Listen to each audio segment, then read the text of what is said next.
here is our CEO, Dan Mariaschin. Hello, everyone, and welcome to today's webinar conversation. Thank you to all of those who are joining us. I'm your host, Dan Mariaschin, CEO of B'nai B'rith International. Today's webinar will focus on the impact of the coronavirus on Jewish communities in North America, Europe, and Latin America. As an organization with members around the world, we're pleased today to welcome 6 panelists who serve as leaders of B'nai B'rith in their respective countries and regions. Jeremy Havarti is a historian and journalist based in London. Jeremy is director of B'nai B'rith UK's London Bureau of International Affairs. Tony Swave is also based in London. He's chair of B'nai B'rith UK's London Bureau of International Affairs. Alan Miller joins us from just outside Manchester, England. Alan is national president of B'nai B'rith in the United Kingdom. Stefan Teicher is with us from Paris. Stefan is senior vice president of B'nai B'rith from Europe and is the organization's permanent representative to UNESCO, the United Nations Educational, Science, and Cultural Organization. Paolo Foa is joining us today from Milan, Italy. Paolo is a member of B'nai B'rith's executive board of directors. Sheila Mostyn joins us from Toronto, Canada. Sheila is chair of B'nai B'rith's Center for Jewish Identity. And Eduardo Cohn is with us from Montevideo, Uruguay. Eduardo is B'nai B'rith's Director of Latin American Affairs. Thank you all so much for joining me today. I want to start by saying that every community has had a hard time dealing with the social and economic affairs and effects of the COVID-19 pandemic. But in this discussion, I'd also like to talk specifically about the existing problems that Jewish communities have had that are being exacerbated by the virus. Now, what we'll do is we'll also talk about a few other issues that are somewhat connected or places where you're sitting today, and also to talk about some political issues that may be occurring, notwithstanding all of the coronavirus information that swirls around us, to see if there are any political issues that are affecting Jewish communities where you live. The way we'll do it is we'll go around the room one by one, asking everyone to weigh in first on the general situation, now after about 8 weeks, on the general situation of the coronavirus in your country. Alan Miller from London. Well, I think it's true to say that the UK has been hit much harder than anyone could possibly have imagined. 2.5, 3 months ago, we'd hardly heard of it. We thought it was something that happened in China and a few other odd places, but boys, it really hit home hard. We've had something like 250,000 infections and the death rate is over 36,000 and rising. The National Health Service went into panic mode. They didn't think they'd have enough respirators. They didn't think they'd have enough personal equipment, personal protective equipment. We didn't think we'd have enough beds. We wouldn't have enough nurses. The whole thing was awful. But they pulled together. The country was virtually shut down. So all resources went into the National Health Service. Huge new hospitals, which it turned out were never filled, with 4,000 beds in one place in London. We thought we didn't have enough ventilators. I think we probably have. We didn't have enough PPE. We have now. And then we had a tremendous overflow into the old people's care homes, which hadn't been anticipated. And they have no protective equipment. And the death rate in care homes has been awful. However, we now think that we're over the worst, we hope. And the lockdown is now being eased. And all I can tell you is there's a state of almost total confusion as to who's to go to work, who stays at home, who can meet who, whether you can meet your children and grandchildren, who you can play golf with, but it will all get sorted out in the end. But the real concern is economic. But that's a general overview that I've given you of how things have been in the UK. We've been completely dominated by the crisis. Thanks, Alan. Eduardo Cohn, The View from Latin America.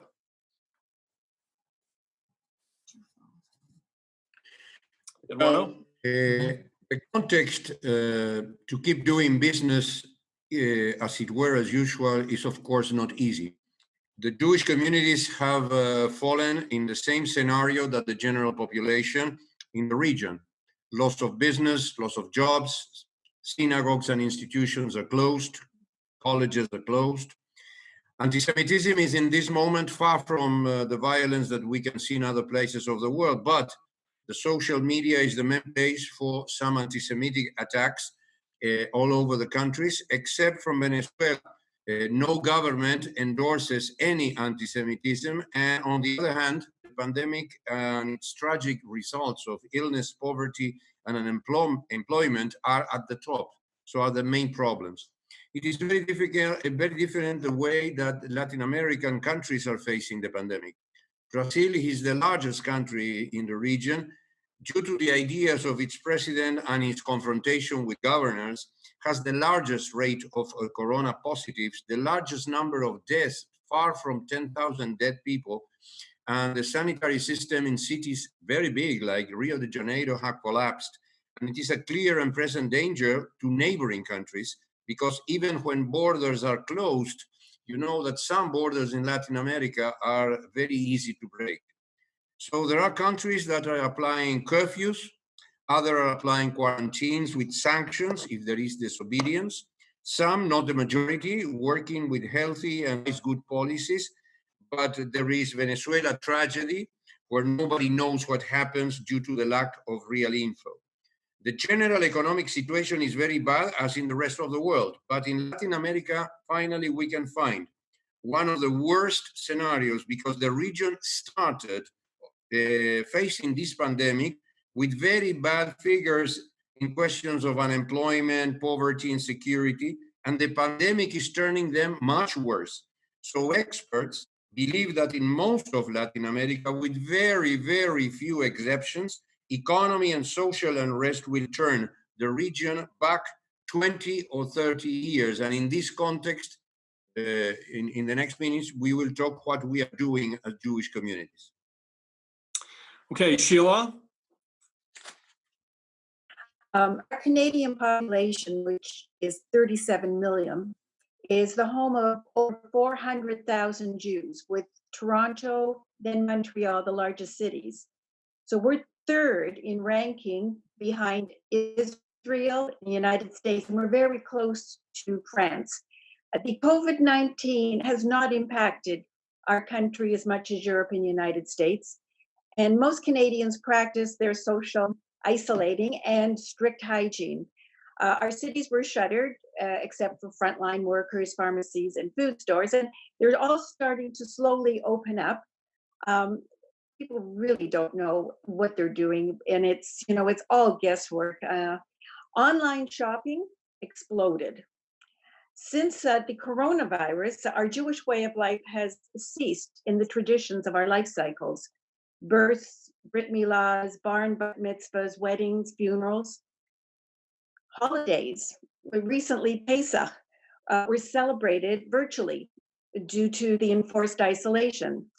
And the anti-Semitism took to social media, as Eduardo was mentioning, in the form of Zoom bombing. Zoom, as one of many media group meetings, has been attacked by anonymous Jew haters. Locally here in Toronto, in mid-March, the kosher food bank was closing, so B'nai B'rith Canada stepped in with an emergency food response for our most vulnerable, our seniors, many of whom are Holocaust survivors. The purchase and delivery of the kosher food was implemented by the staff and a wonderful volunteer network. The food packages were delivered and are still being delivered at no cost to over 600 recipients. Unfortunately, the list is growing within our community and sponsorship is needed. B'nai B'rith really is in it for the long run with this, and we hope, well, wouldn't it be nice not to have to worry about such horrible things as sending kosher food to people in need, or food to anyone in need. I mean, this is who we are, B'nai B'rith. I mean, our grassroots, where we mandate to look after one another and throughout the world. And within B'nai B'rith, their buildings, well, actually before this all started, they ran a free 5-day-a-week kosher lunch and programming. Each of their buildings operates with a Shabbat elevator, a shul, recreation center, and much more for the residents. And speaking of that, our largest, Canada's largest group of deaths were amongst the senior homes and the institutions. Canada has had over 70,000 cases and just over 5,000 deaths. So we are significantly less than, unfortunately, Europe and United States. And thank God with our B'nai B'rith buildings, they've been protected and well staffed, and everyone is safe from the virus. So I think, we can talk more about the anti-Semitism that's bred from a physical pandemic and economic crisis and political crises that do come up and really are breeding grounds for anti-Semitism. Thank you. Thank you, Sheila. Stefan Teicher from Paris.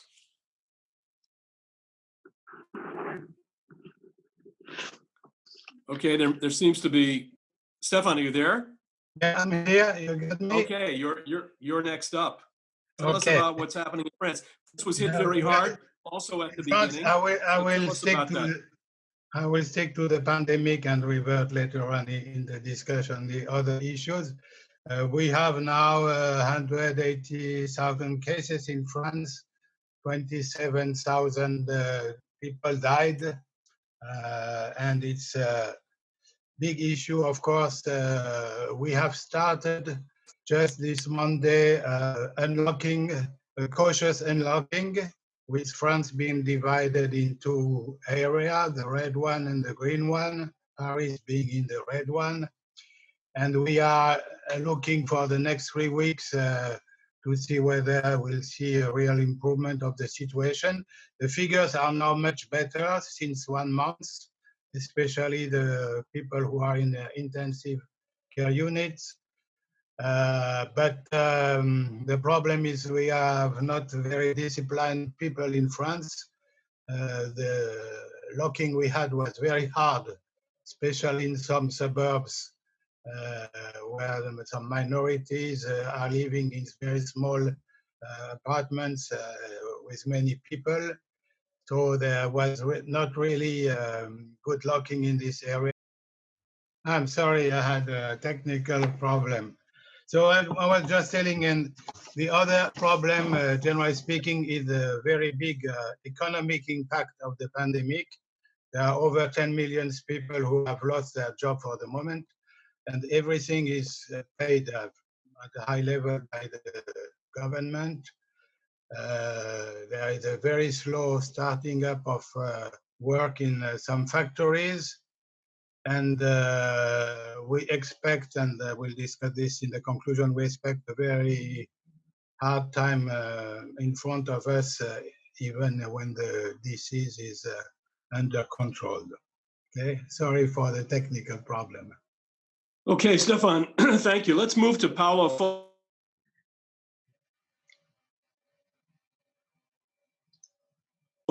Many casualties, many fatalities. And we in B'nai B'rith took a special interest early on when we received an appeal from Italy from Paolo and his colleagues about some needs in the Lombardy region. So Paolo, tell us a little about the situation in Italy now. Yeah, thank you, Dan. Good morning, everybody.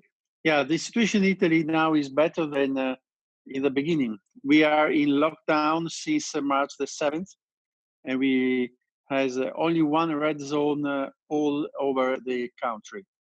Now, last Monday, we reopened partially the life, and we think that on next Monday, we open almost total the movement, and in the June the 1st, we can move from one region to another one.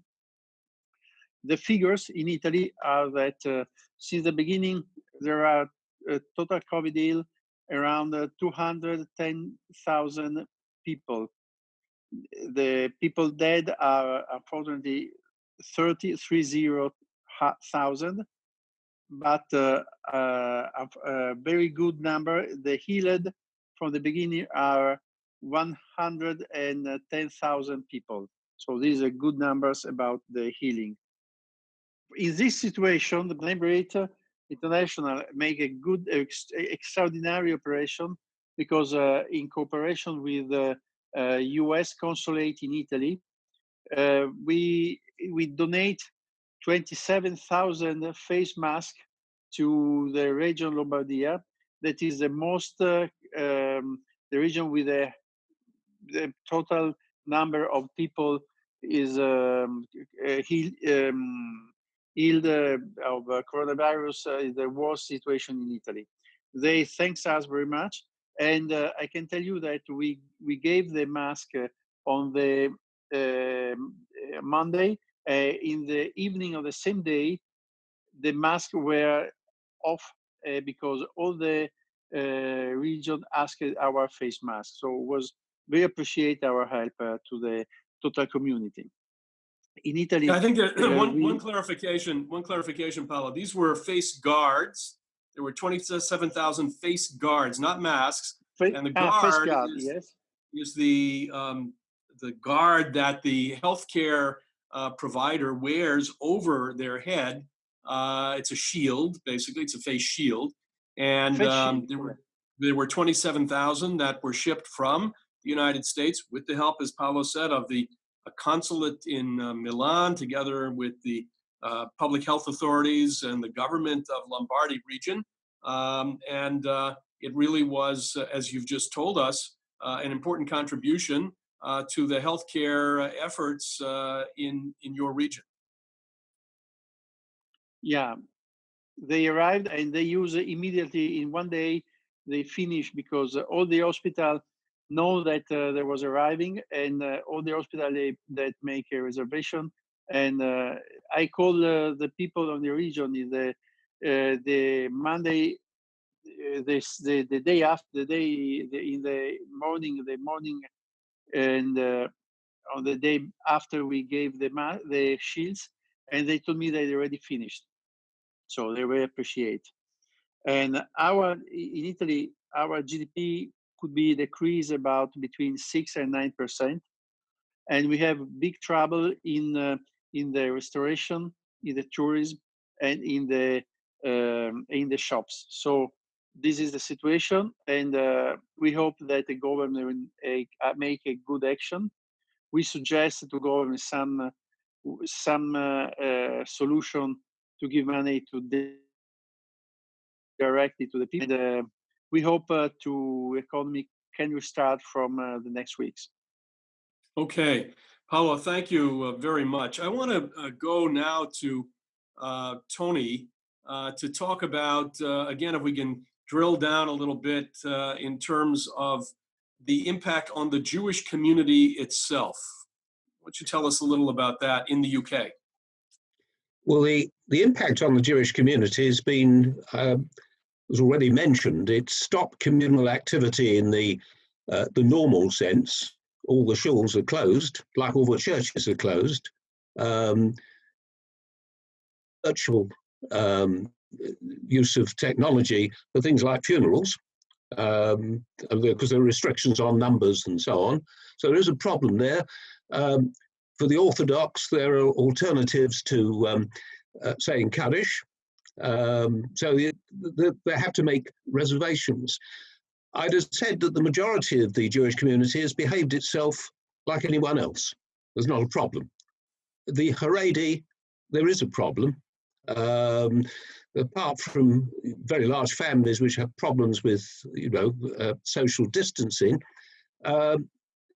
one's embarrassed by the fact that meetings have had to be, prayer meetings, we say, have had to be broken up by the police in the street.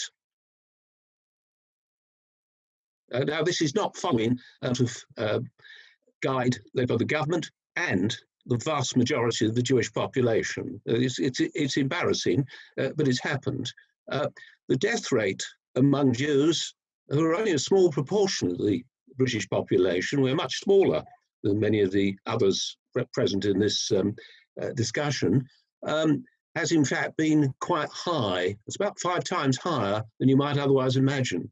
We don't know, Jeremy and I have discussed this, and it's very difficult to tell without a proper study why this is. Is it to do with age? I don't think it's to do with social deprivation. Very difficult to tell why we, or some of us, have come off worse. As far as communal activity is concerned, which includes B'nai B'rith, in fact, we've, I think, all risen to the challenge and are doing what we're doing now in terms of virtual contact. So, for example, B'nai B'rith UK has put on a pretty large programme of events, some of them with Jeremy, others with other speakers, and we have joined also with synagogues, so we can expand the audience. And in fact, the audiences have been quite large. And to be fair, we had one last night, a memorial lecture for a former rabbi, and I think the audience was decidedly larger than it would have been if we'd used a conventional means. So goodness can come out of an unfortunate situation. So Jewish life is restricted, but Jewish life is still going on. Well, that's good. Thank you. I don't want to take too much time here about the United States, because it's clear if you all watch TV, we know the situation here in this country. But I just want to mention one thing about B'nai B'rith, because we are the largest sponsor of senior housing, affordable housing for seniors in the nonprofit Jewish community.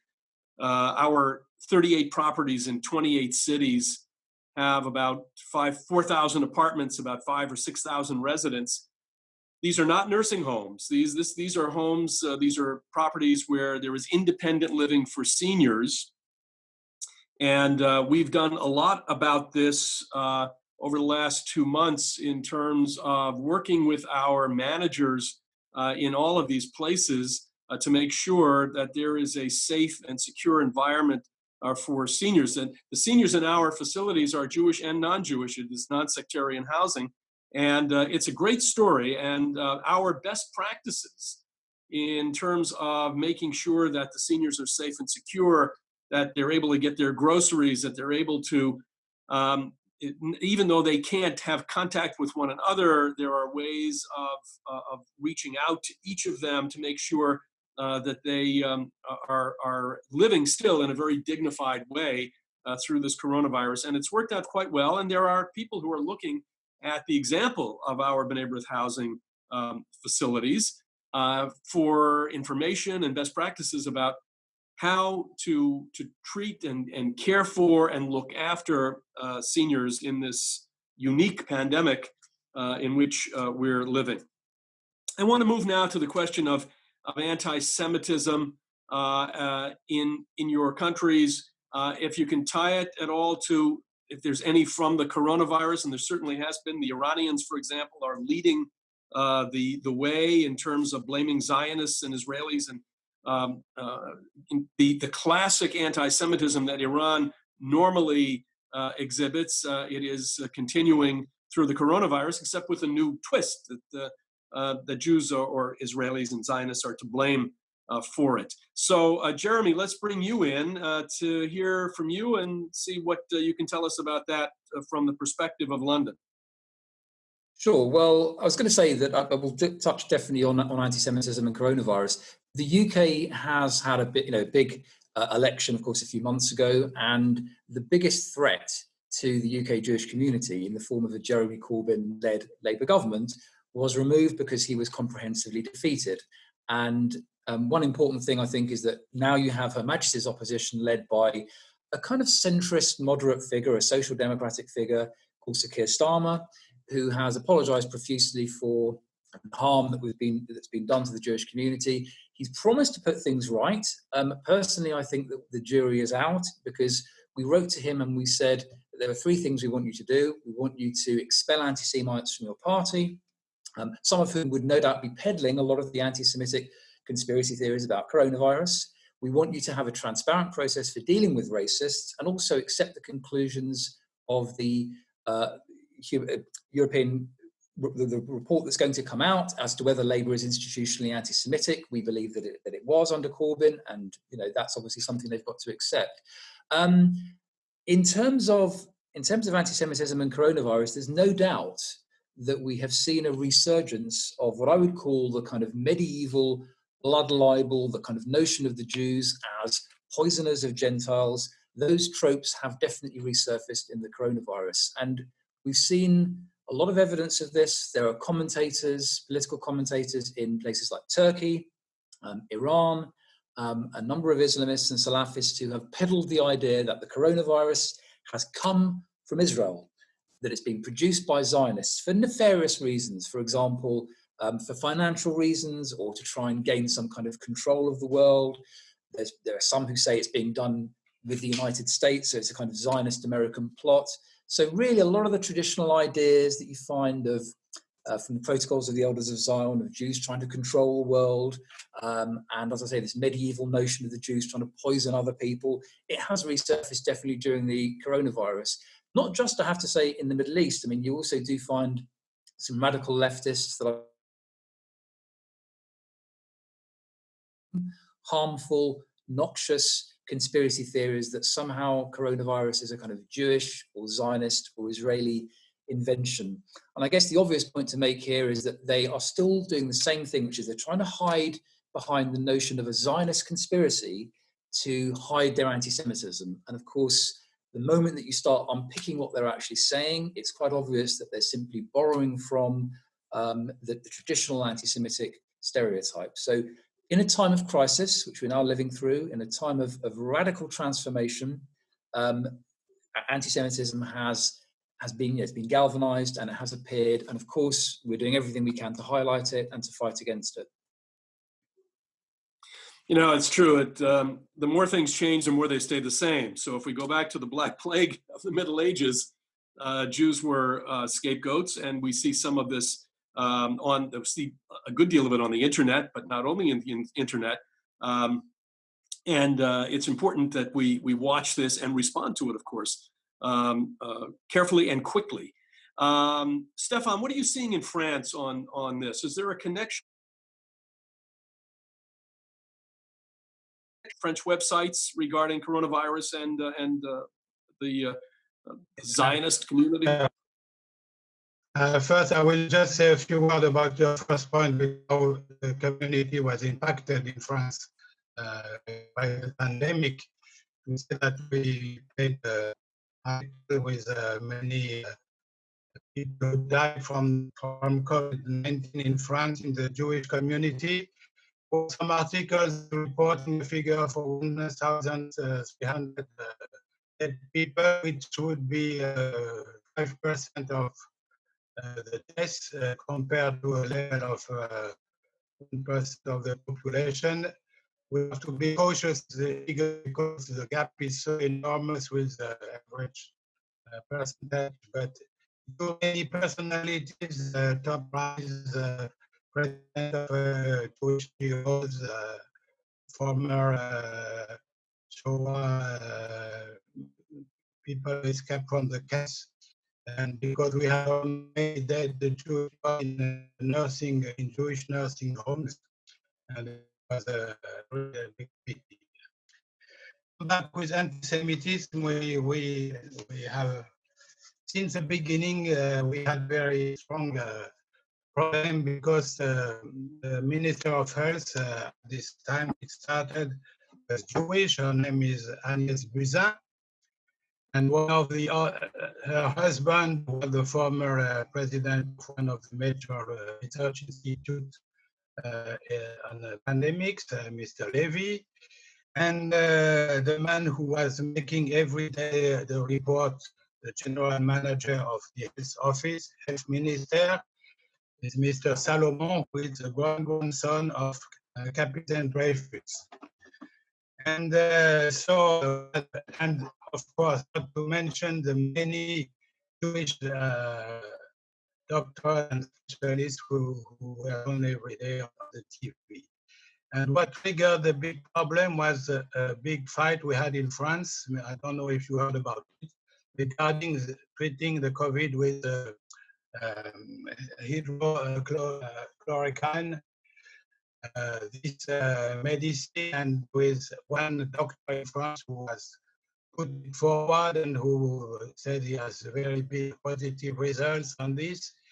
And where it seemed that there were some used in France.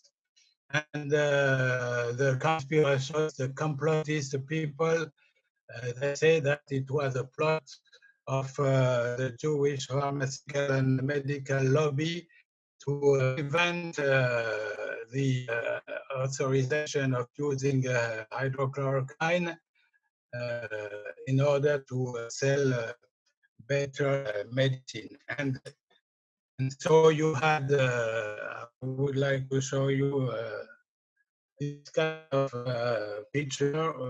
We see this is a typical trope we have in France.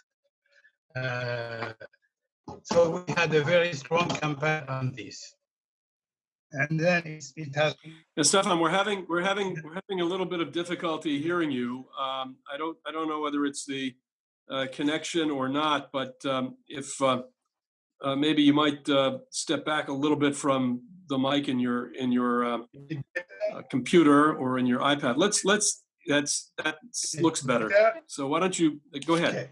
So I told you the problem started very early with this medicine, and a lot of conspirationist theories saying that a lot of medicine and pharmaceutical want to prevent hydrochloroquine to use in treating the COVID-19.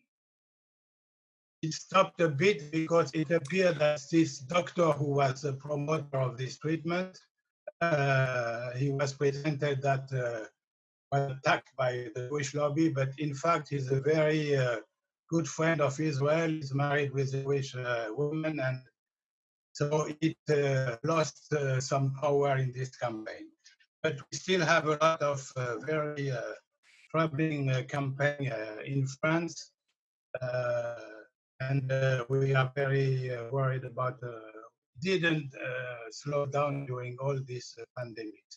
But it's mainly on the social networks. But even if they are criticized on this, there are many, many viewers of this message. And this is, if not like, there are many, many viewers of this message. Okay. Okay, thank you, Stefan. Sheila from Canada, anything related to coronavirus that has occurred relating to anti-Semitism? Well, thank you. As I mentioned before, the Zoom bombing, which I think is an actual new word or phrase, but I think that's going to be going worldwide. I think a lot of the things that are going on in every country throughout the world, to a lesser or stronger defense of I don't know, the coronavirus, anti-Semitism.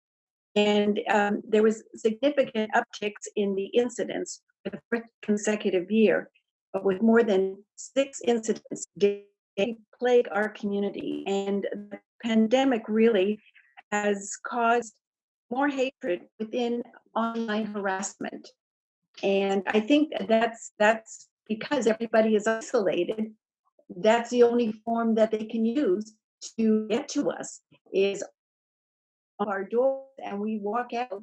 That's when the physical issues, I think, will escalate, which is very sad. And the virtual meetings that we have worldwide, as we're having right now, are going to be a thing of the future for quite a while, within our own organizations, with schools, with all sorts of people. And we are going to have hackers going after us all the time, even from parliamentarians right at the top. Our prime minister just a couple of weeks ago, I can't even remember because it's like Groundhog Day, the way this pandemic is, was talking about there's no place in Canadian society for hating of Chinese people because people say the coronavirus came from China.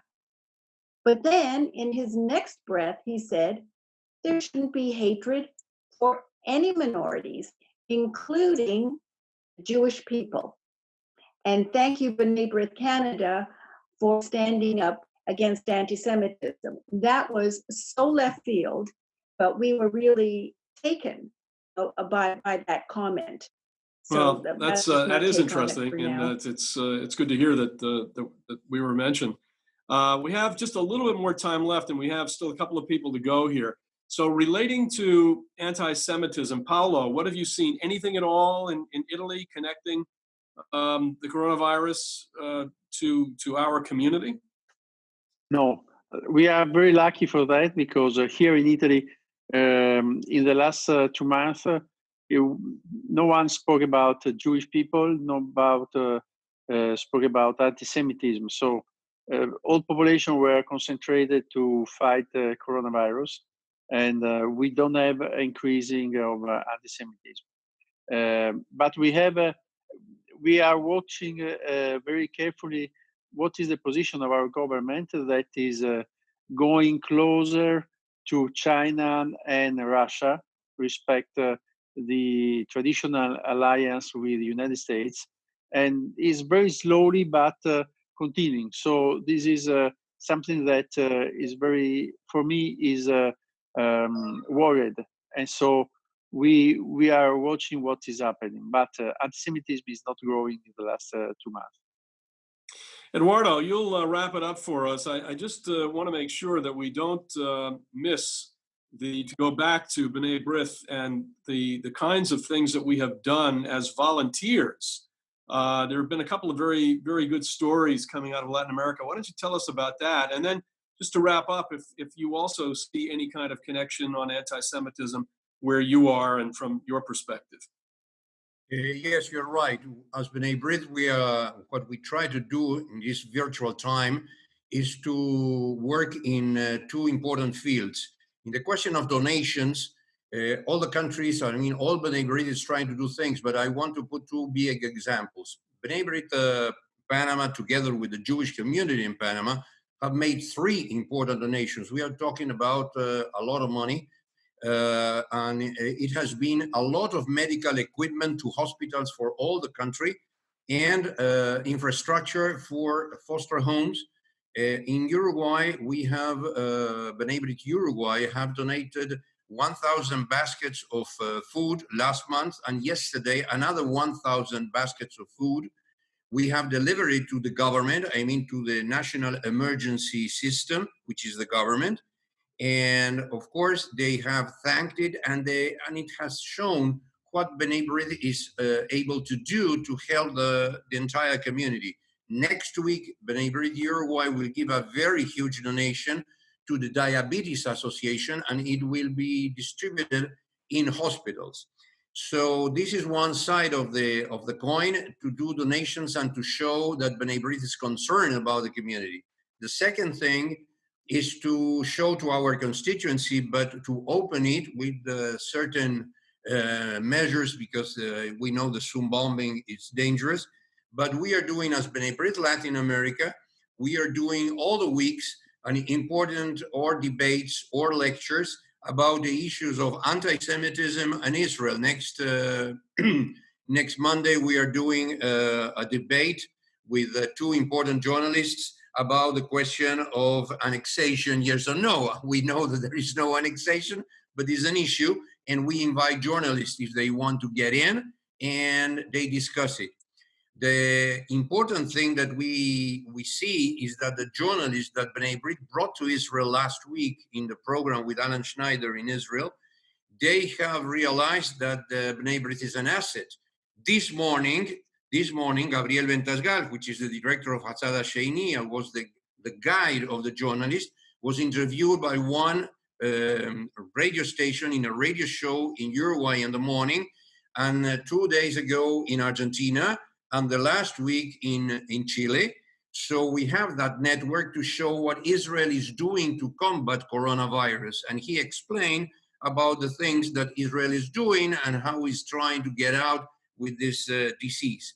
And besides, last but not least, each country, B'nai B'rith Argentina, B'nai B'rith Uruguay, B'nai B'rith Chile, B'nai B'rith Panama, B'nai B'rith Costa Rica, whatever, we are giving to our constituencies and opening to all the society 2 Zoom meetings in the week for local or general issues. For example, next week we are going to bring, not only for Uruguay, for other countries, medical doctors from Israel explaining what we did, how we, in Israel, they deal with in the emergency doors in the hospitals, which is a disaster in many countries. Not only it was a disaster in some countries in Europe, it's a disaster also in Ecuador, in Brazil, etc., etc.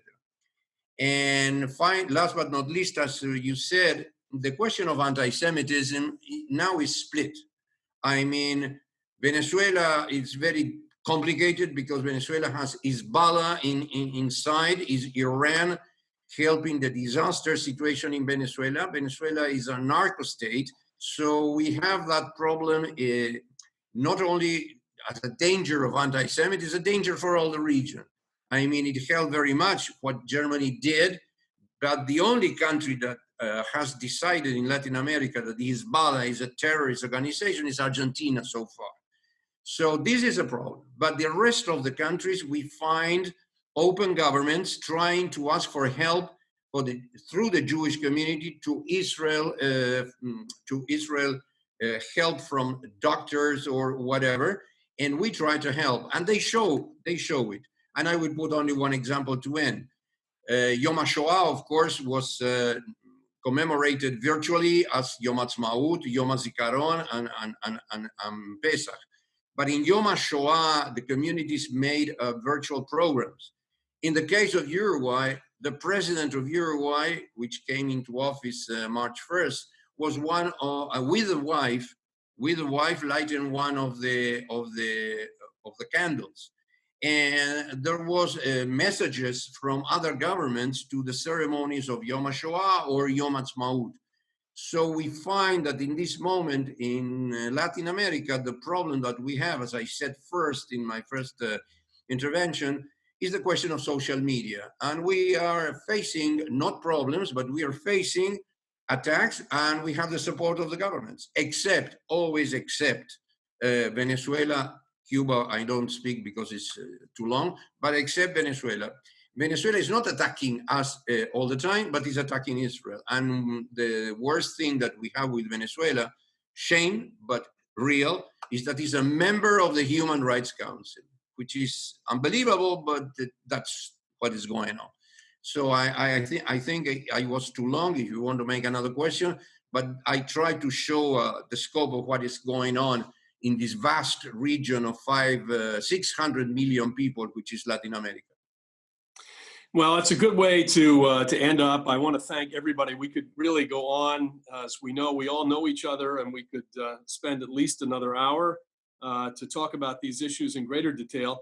But I think we get a sense pretty much of the situation coronavirus-wise in your countries and regions, some of the problems that have come up, some of the problems that lie ahead. We hope that you'll all come back and we can have another discussion. I want to apologize to our viewers for the technical glitch here and there. You know, it reminds me when we learned about the discovery of the telephone and Alexander Graham Bell, the famous Watson, come here, I want you. I think in terms of Zoom casting, we're about at that stage. So we're not at the iPhone stage, we're at the original telephone stage. So with all of that, I want to thank our panelists today, Jeremy Havardi, Alan Miller, Tony Swaib, Stefan Teicher, Sheila Mostyn, Eduardo Cohn, and Paulo Foa for being with us today and for such an important conversation and insights. I want to thank all of you for joining us. I hope you'll check our website to see all about the work that we do as B'nai B'rith. Facebook and Twitter and Instagram, it's all there. Please go to it and check and look into all of the good things that B'nai B'rith does. Until then, everyone, this is Dan Mariashin, CEO of B'nai B'rith International. Stay safe and continue to be well.